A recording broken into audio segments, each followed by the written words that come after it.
Hello everyone and welcome to our NXT Takeover in your house predictions episode of Talking Crap the Viewpoint.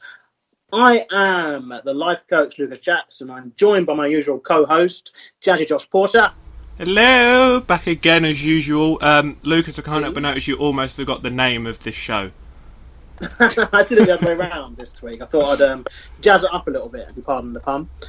We have two special guest stars this week joining us for our NXT predictions. We can't do this alone, so we are firstly joined by Benny Nitro. Hello, how's it going? How are we? Good. And we are joined for the first time, making his debut on Talking Crap. We're joined by Danny Chapman. Hello all. How are we all today? A lot more energetic than last Viewpoint, I see. Indeed. Well, yeah, exactly. I mean, yeah, we're nice to shake up the guests, and obviously we've got some news points before we get into the NXT stuff. So there are 6 matches, but before that, we're going to discuss a few little news bits, some of them linked to NXT. The first one is Matt Riddle. He's moving to SmackDown. What do we think of that? We'll start with you, Mr. Nitro. Yeah, it's interesting. It's certainly sooner than I expected.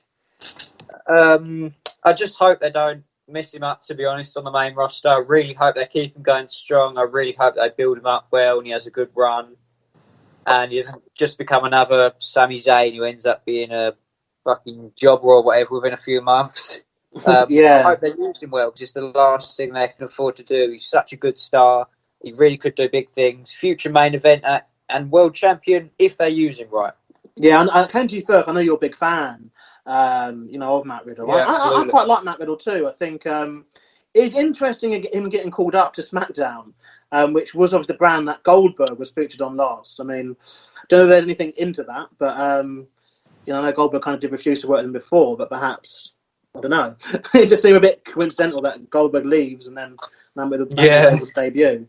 But it just seemed very early for him too. But then I guess with NXT, obviously they're going to have Gargano about for a long time in the main title picture. I guess Gargano and Ciampa and kind of a lot of names above Riddle. I guess it's hard for him to kind of stand out there, perhaps, and so they moved him over. I think it's interesting. I mean, Mr. Porter, you've got something about Matt Riddle to share with us, haven't you?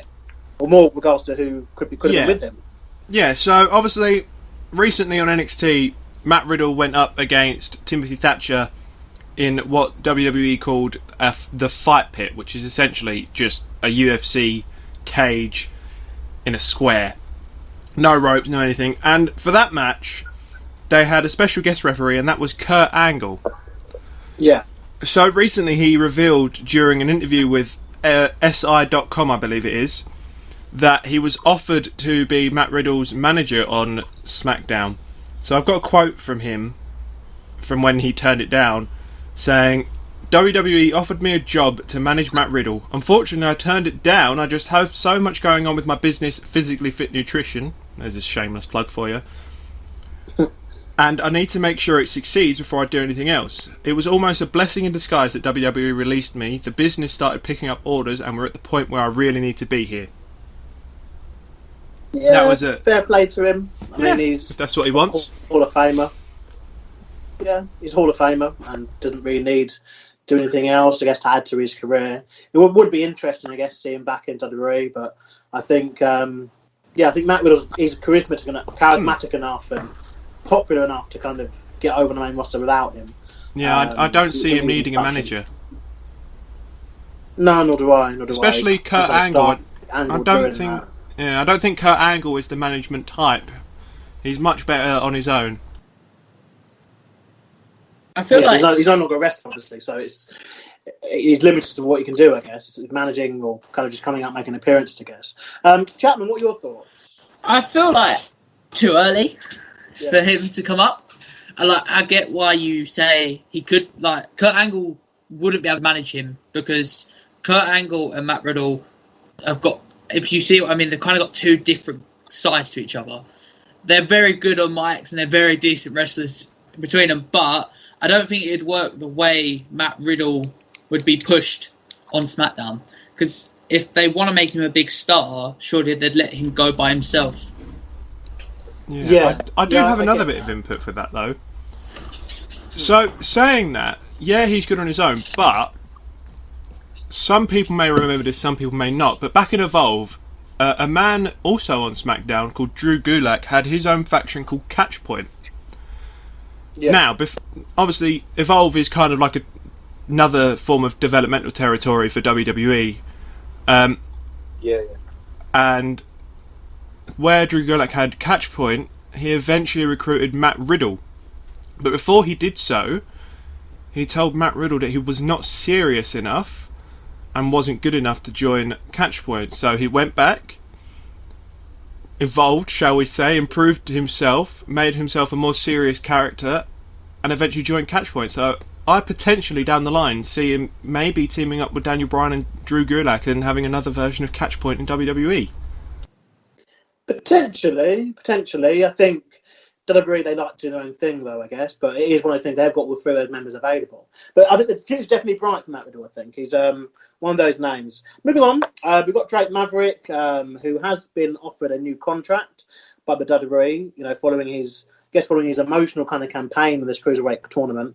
I'm, for one, really happy about this. I think he's a great talent, and it was a shame, obviously, he did obviously get released. But he has been offered, and it was live on NXT, a new contract. And so he will continue with the WWE, which is obviously quite nice. I think everyone can agree on this story. There's no bad thing here, I guess, isn't it? And what do you think, Mr. Nitro? Yeah, I think it's really nice the way this has played out. I don't know how long this has been planned for. I know he uploaded that emotional video the day he got released. Like, it kind of makes me think, was there kind of a plan for this to all play out as far as back then, if he competed in the whole tournament? You know what I mean? Regardless of how long it's been planned for, I think it's really nice how it's played out. If it didn't play out this way, it just would have been like, a letdown for everybody, really. So I think it's really nice how it's played out. That Phantasma won the title, but Maverick still got a contract from it, so they've both gained something. Yeah. Nobody's really lost anything here. Like, it's worked out good in the long run for both of them. Yeah, I'd agree. Mr. Chapman, what do you think? I really like it. I feel like he's a great wrestler, especially with stuff in TNA. It was great, especially with the R-Truth. When he worked with R-Truth on the 27 titles, like, bits, it just showed how good he really is. He's a very funny guy. He's very, very talented with like the comedy, but that tournament also showed that he's a really, really good wrestler as well. If he pushes it, when he gets pushed, but I feel like it was kind of unnecessary for him to be released, because it kind of just showed, well, hang on, he's been released and they're just giving it back. So what was really the point? So, but I kind of see what Ben means. I wonder if there was something behind it. Yeah, it just depends on when the decision was made, I guess. To hire him. Because what do you think, Mr. Porter? I think it's great. I think it's well deserved. Obviously, had he not gotten a contract or the title and he'd left WWE anyway, I could see him maybe pairing up with EC3 somewhere else, because they've always made a fantastic pairing, especially in TNA when he was a Rockstar Spud.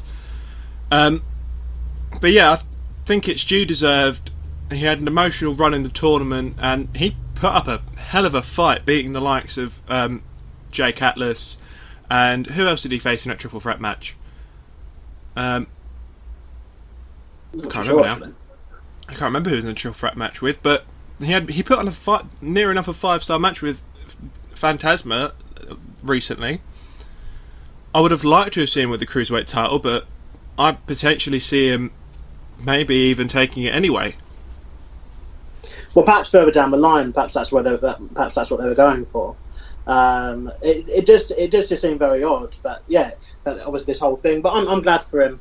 And lastly, we can have just a quick kind of one or two word response to this one. Then, do you think this is likely to happen? WWE are still planning and advertising live events in July with an NXT 3-day tour, July 10th to 12th, a main roster live show on July the 12th, and July 31st, they are due to be in Fort Worth, Texas for SmackDown. I mean, what do you think? Are these events going to happen? I think this seems very early for crowds to kind of be back We're talking at the moment from this recording 5 weeks, which just seemed crazy. But I'll take it around everyone else. What do you think? Likely, not likely, Mr. Nitro? Just maybe could happen because it's America. Very different to our current situation in the UK. I know they have different rules or whatever. I'm not entirely sure what the deal is in America, but I'd say it could just happen by the skin of their teeth. Chapman? I feel like somehow they'll get away with it, and I feel like they will do these shows because, again, it's America. And Porter, I think we always say the same thing, aren't we? I don't think we will. I think it's likely to go ahead because you know what they're like. They'll do it because they feel like it, and obviously they've been given the go-ahead by the government because apparently they're essential workers, but I have no idea what the climate is like in the US compared to what it is in the UK, so I think if they're advertising it, obviously they know something we don't. Yeah, they did pull a couple of events last week, I believe, that were due for the first week of July. But obviously these events have kind of remained. So it'll be interesting to see what happens. But I mean, I found an interesting thing is it's now so close to that time. But anyway, NXT Takeover In Your House, the return of the In Your House pay-per-view event series. In Your House actually started in the 90s, and they ran a number of events throughout the mid to late 90s. And originally the plan was these would replace, in months where the WWE didn't have a main pay-per-view, these would be smaller cards, usually 2 hours in length, that would replace the... would be in the place basically where pay-per-view would be. And usually as well, they were actually house shows. So you'd actually get like matches before and after that weren't televised on the pay-per-view taking place. And usually they had about 5 matches where a WWE pay-per-view could have 7 or 8. And so it's interesting that they've gone with this for NXT. But look, we're going to start. Must as well say that in the last AEW Double Nothing event predictions, Mr. Nitro, you came first. You got 5 out of 9 correct. We had myself, absolutely. Of course I did. Well done. Let's see if we can make it 2 in a row. We have myself, Champagne Charlie, and Jack Walker all get 4 points, only 1 point behind. But Josh Porter, what the fuck happened? You got 1 point out of 9. I'm controversial, what can I say? I go with my opinion, not with the facts. Well, we'll see if we can beat this time. So we obviously got 6 matches. So we'll start with one that literally just got added, on the Switch edition of NXT. The 6-woman tag match. You got Mia Yim, Shotzi Blackheart and Tegan Knox facing Candice LeRae, Dakota Kai, and Raquel Gonzalez. I'm going to admit I've not heard of most of these people. I know Mia Yim, I believe, and Tegan Knox and Candice. I think Dakota Kai sounds familiar, or someone who exists at least. But yeah, let's start with Chapman. Who have you got for this one? I don't know any of these people, and it's not really a match I'm too bothered about. So I'm gonna go with the face team because if it's the opening card, why not? Big face win. Sure, yeah, that's the face team, I guess. Fair enough. Coming to you next, Mr. Porter. Lucas, as you know, I'm a fairly big fan of NXT compared to the main roster, just because I prefer the talent. I followed the careers of most of the women in this match, actually, so I like to think I know a little bit more than the rest of you, but I could be wrong. With this one, following the few losses that Blackheart and Knox have had to Dakota Kai and Raquel Gonzalez, I'm going to have to go with Mia Yim. I don't know why Mia Yim's in this match. What does she do? But I'm going to have to go with Mia Yim, Mia Yim's team, Knox and Blackheart. Fair enough. And I think... Yeah? I think she's in this match because over the last week, haven't they been together with Keith Lee? It was her and Keith Lee, haven't they been together? Yes, she's feuding with Candice LeRae, I remember now. So I think that's the reason why she's in this match, because Candice LeRae is... They didn't have enough space on the card, so they thought, fuck it, we'll just merge them together. Sorry for interrupting, I thought I'd just say that. Not a problem, no, it makes sense, I'm fine. It adds context. Even the few people I'm actually aware exist in this match, I couldn't care less about them, but I'll just say the face team are going to win. I honestly couldn't care less, though. I'm not even going to lie. Who are the face team? This support can enlighten me. Who are the face team? So the face team, you've got Mia Yim, Shotzi Blackheart, and Tegan Knox facing up so. against the heels Dakota Kai, Raquel Gonzalez, who are a tag team anyway at the moment, and Candice LeRae. So, right. Yeah. I mean, yeah, so this story, I mean, people watching, I literally, the women's division NXT at the moment, I just think is really bad. And this match shows it for me. I think it, literally, there's a handful of people that I know. I'm going to go the opposite for no apparent reason, other than the fact that you've all said Mia Yim's team. So I'm going to go Candice LeRae's team. And let's move on to a match where we know the people, which is Finn Balor taking on Damian Priest. That will be a match taking place. Let's go to you, Mr. Chapman. Who have we got for this one? I have Finn Balor for this match. I'm actually very excited for this match. I feel like hopefully Finn Balor can try and get something behind it. He's kind of been pushed down from winning the Universal title down straight to NXT, and he's kind of just lost it all. But can I just interrupt, really Danny? Finn Balor chose to go to NXT. I've seen a lot of marks over Facebook like, oh, he's been downgraded. No, he actually wanted to go back. Oh, really? Is that actually true? Oh, then obviously if he wanted to go back, then that's his point. But I like Damian Priest as well, but I feel like they've hopefully got something for Finn Balor, so I'm going Finn Balor. Yeah, coming to you then, Mr. Porter.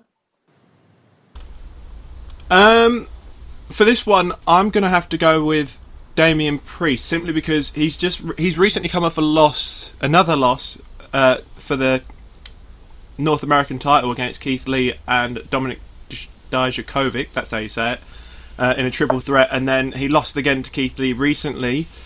So I'm going to have to go with Priest for this one. Fair enough. Mr. Nitro. I'm going to go Damian Priest as well. I love Finn Balor. He is one of my favourite, has been for a matter of years now. But Damian Priest is absolutely a future star. He's fantastic. He's got the gimmick. He's got the look. He's genuinely intimidating. Fantastic in-ring style as well. And I'm going to say he's going to take the win on this one to get a bit of momentum behind him. Hopefully lead to some bigger things. Fair point. I'm going to go Balor.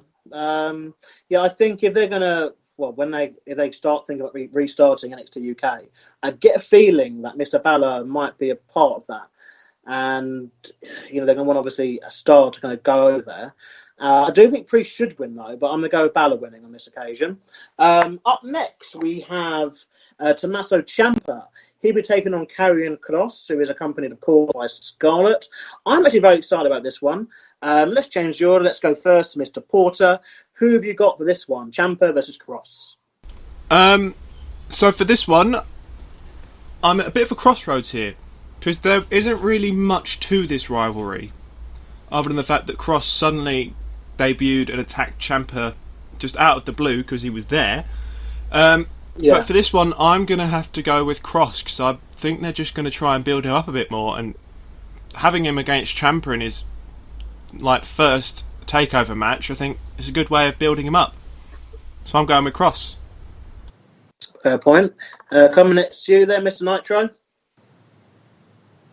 Got to be Kross. Again, it's his first match. Got to build him up. Got to give him even just something. And to defeat Ciampa in his first match, it just has to be done, to build him up.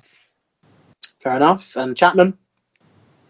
I'm going to go with Kross because you've got to build him up, and he came in quite strong with that entrance. I think that kind of got him over a little bit more with the marks. So I'm going to go with Kross because I feel like he's going to be quite a dominant character in NXT. Fair enough. I mean, this match is one of those I smell shenanigans for, though, in a weird way. Because it's a weird one, because Ciampa's very, very strongly pushed and booked in NXT. And obviously Kross having his first match. I'm leaning towards Kross, but I don't know, I'll put it out there what people think about if they do like a no contest or a DQ or something like that, because I think Ciampa losing is a bit out of context here.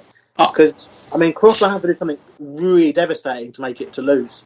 Because obviously we've seen Ciampa have bloody 30, 40, 50-minute matches. Whereas this is not it. Well, I'm assuming it can't be. It's not the main one. Not any of the main matches. and he can't have that. So I mean, unless Cross is going to shoot him or something. I have a feeling. Yeah. I have a feeling. I hope it's not true because we've seen so much of it over the time. But I have a feeling Johnny Gargano will get involved somehow. Oh, please don't. I really don't want him to because I've seen enough of them. But it is somehow likely that either because he's now a heel, he will just try and ruin Ciampa's life again. I really hope not. We can't go back to that feud. I mean, this is just starting. I think maybe it'll be one of those that continues over the next few takeovers, over the next takeover perhaps. Coming next though to the women, again we've got the women's title match. It's a triple threat contest as Charlotte Flair defends against Io Shirai and Rhea Ripley. So these are two women she's kind of constantly been about on NXT. I know this from kind of seeing bits and pieces, and Charlotte Flair is showing up on every fucking brand known to man. I've heard she's due to show up on Impact and AEW soon. Yeah, who do you think then? Let's go with you first then, Mr. Nitro. I'm going to go Io Shirai on a bit of a unpopular prediction, I suppose I'd say, because I think she's probably what most people consider, it seems, the least likely to win. I'm going to say she's going to, though. I just see it happening. I think I can see her just taking the win, just sort of by the skin of her teeth, maybe, against two bigger women in a triple threat kind of high stakes match. And I see her taking the win and hopefully having a good Roman title. Personally, I don't mind Io. I think she's a little overrated, but I think she will win if I was being realistic.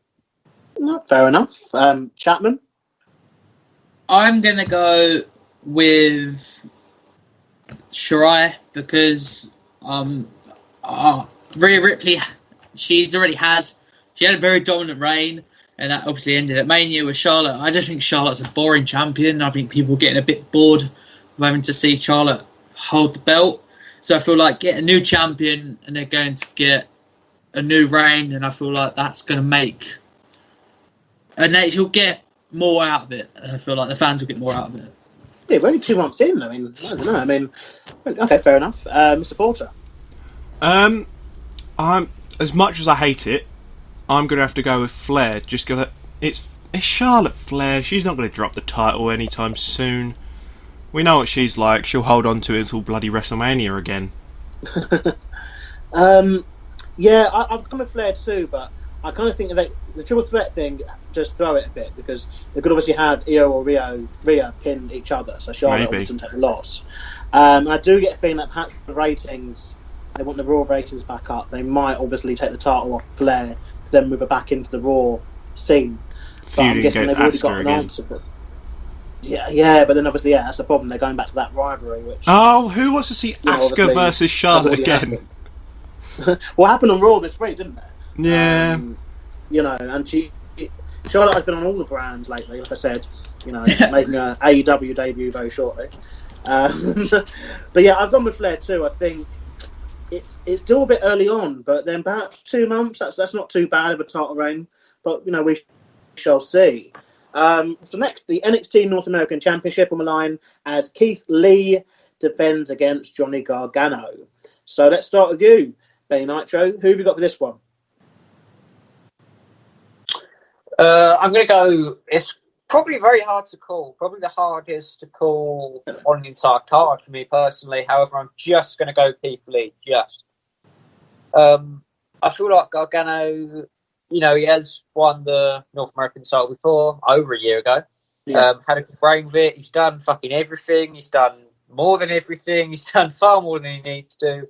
Even if he doesn't get called up anytime soon, I certainly don't see him and don't want him to have another title reign anytime soon in NXT. It'll be unnecessary, and I don't see it happening. Keith Lee's reign, has every reason to go on, though, and against many more people. But I think Gargano has no reason to win it, no reason to have another title reign in NXT. Fair enough. Mr. Porter? It's another one of those ones that I'm a bit iffy about. How so? Well, Gargano's just come off this feud with Ciampa, and now he started this new heel gimmick. I don't see him needing a title yet. I think they should build up this gimmick more beforehand. So, gonna have to go with Lee for this one. Fair enough. And finally, Chapman. I'm going to go with Keith Lee because I don't think Johnny Gargano has got enough behind his heel gimmick to become champion yet. I feel like he needs to be built up more, and just because Keith Lee is probably one of the best talents in NXT at the moment, and I feel like he could put a good match on with anyone, so I think if they keep him as champion, it would just get more out of it. Yeah, I mean, I'm going with Lee too. I think we're going a bit backwards if we're going back to Johnny Gargano with the belt.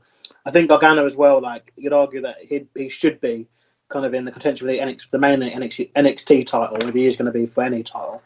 I think, yeah, Lee's got many months ahead of him of hopefully very good matches. So go Keith Lee. So now, main event. We have, and I've had to type this up because it's so very long, a last chance backlot brawl for the NXT Championship. So if Dream loses, he can no longer challenge for the NXT Championship while Adam Cole is still the champion and breathe. So with Adam Cole, the champion obviously, taking on the Velveteen Dream in our main event and the backlot brawl element. So obviously in your kind of prediction for this, I mean, we have not, as of the recording of this, we have no information on what a backlot brawl is. I'm sure by the time this probably goes out, there will probably be a full bloody rules list published. But at the moment, we have no idea what it is. So in your prediction, include what you think the backlot brawl is going to be, and obviously who you think is going to win. Let's start with you, Mr. Chapman. Who do you think, and what do you think the backlot brawl is? I have no idea what the backlot brawl is. That's helpful. I feel like it's a match where I think it's just going to be chaos. But I'm going to go with Velveteen Dream. Ooh. Because of he can't challenge for the title, and if you normally have that rule, it normally does end up with a new champion. So, because Adam Cole's also had it for a year, I feel like that's what I'm going for. Fair enough. So now, Mr. Nitro, what do you think for this one? I'm going to go Cole for this one. There's so many stipulations this match. Yeah, I just see Cole retain, though, to be fair, for not much reason. To be fair, I just see him retaining, though. Take a win on this one. And yeah, he has had it for a year. It's not so much even the length of the reign. I just think, why would, does it just have to be like, oh yeah, now it just has to come to an end? It just feels like there are some ridiculous title reigns in like the modern day. I just see this being one of them. I don't see it ending anytime soon, and yeah, that's all I can say really. Fair enough. Any opinions or insight on what you think this backlot brawl is? I have a feeling. I think it's going to be a backstage kind of thing. I reckon maybe, I don't know, Falls Count Anywhere, backstage brawl type thing. I'm going to guess, but I'm sure we'll know before it actually takes place. I'm sure they'll, as you say, release there'll be a rule rules sheet somewhere. Chapman, sorry, what do you think? I have a feeling this match is going to be like the Randy Orton Edge match, but I feel like they're going to give it obviously a different twist. But I feel like there's going to be like some spot off of a car or something. Just because I feel like, because they've got this, they're going to make it outside. I feel like it's just going to be something stupid. Yeah, I mean, I was leaning towards it sounding cinematic, but I don't know if they filmed anything like in advance for this one. So just lean more towards it kind of being as it happens, I guess. And the back lot is obviously outside, so it would imply that you're going to be at least outside some of the match. It's very interesting. Mr. Porter, who have you got for this one then, and what do you think? For this one, simply because I've not seen many... So, obviously, the stipulation, Dream cannot compete for the title as long as Adam Cole is the champion. The only time I remember seeing something similar to this was when AJ Styles couldn't compete for the TNA World Heavyweight Championship for a whole year after he lost a match. So for that reason only, I'm going for Dream, because I don't see him not being able to compete for the NXT Championship unless he suddenly changes his tune and goes for the North American title, but in Well, regards... the wording's key though, Josh. Because Yeah. he can't challenge it for As it long as while Cole's Cole champion. is still champion. So Cole could lose it on next week's NXT, to be fair. Maybe. Win could have challenged it the next takeover. I mean, theoretically. Yeah. The wording's very key here. I see Dream finally dethroning the longest reigning champion. In regards to the backlot brawl, I think it's just a fancy name for a backstage brawl. Or maybe it'll be an outdoors version. I think it has to be outdoors. It's like backlot. It's a backlot element. If they said like back of house or Universal Studios and Warner Brothers Studios are what's called a lot. Yeah. So maybe it is outback, outside, outdoors. Out on the outback. They're going to Australia for this match. Yeah, I was torn with this one, to be fair, because while I don't always think that these numbers kind of matter, I'm going to look at the fact that if Cole doesn't lose here, where's the story go? And where's it go for more important for Dream? I think it's a phenomenal talent, and I think they're going to do it. I think they've obviously shown, with Mania, that they're happy to do main titles changing hands on pay-per-views about fans. And so we're past that element of it, which was my original argument with these at Mania. I was like, well, are they really going to risk title change with no crowd? Well, they showed that, they're going to do it. And I think the stipulation is one of those kind of backwards ones where, the stipulation being so against the face has to mean the face wins. And so I'd go with Dream over. In terms of the backlot brawl, I'm interested. I think it's going to be like a parking lot brawl. I'm hoping we see cars getting smashed, and I'm down for a couple of cinematic elements if they have film stuff. I don't know if they have film stuff already. I don't think they have. But yeah, that's NXT then. So there's 6 matches. I am hoping that this follows the Money in the Bank format of kind of shorter overall run time. And I know they've got the mock fans now, as I'm calling them, the NXT. Well, are they going to have NXT people in the crowd to watch NXT? Or they're going to have AEW have fucking like Randy Orton sat there. It's gonna be AEW wrestlers gonna come to NXT and watch the show. Wrestlers. They've got a roster. Or it's all the released wrestlers. Imagine that. Here you go.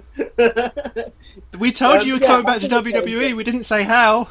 You want to be on the show? Sit in the crowd. But yeah, we should. I'm hoping it follows that format of a shorter pay-per-view event. Money in the Bank was 2 hours and 20 minutes. Had Something 8 like matches, that, I believe. This is 6 matches, so please let's get it done in 2 hours. We will be happy that way. But I get a feeling that Wishful thinking. I know. They don't need a long show with no crowd. Personally, for me, I don't see how you get away with it. I guess the problem they've got here is got the Ciampa match. I think they're going to give time to, because Ciampa, he thinks it's real, and I think he's just not going to want to go less than about 15-20 minutes. And then obviously if he's not the main, then the main's got Cole and Dream, who I think are probably going to go probably 20-25 minutes as well. So yeah, wishful thinking. But anyway, that's NXT. Let's see if Ben can defend his crown, I guess, as the prediction champion, and if Porter can get more than fucking one prediction. But that's been the Viewpoint. That's been NXT Takeover predictions, and we shall see you for new episodes every single week coming up on the channel. Please like, share, and subscribe. Thank you very much, and get out of my life. Bye for now.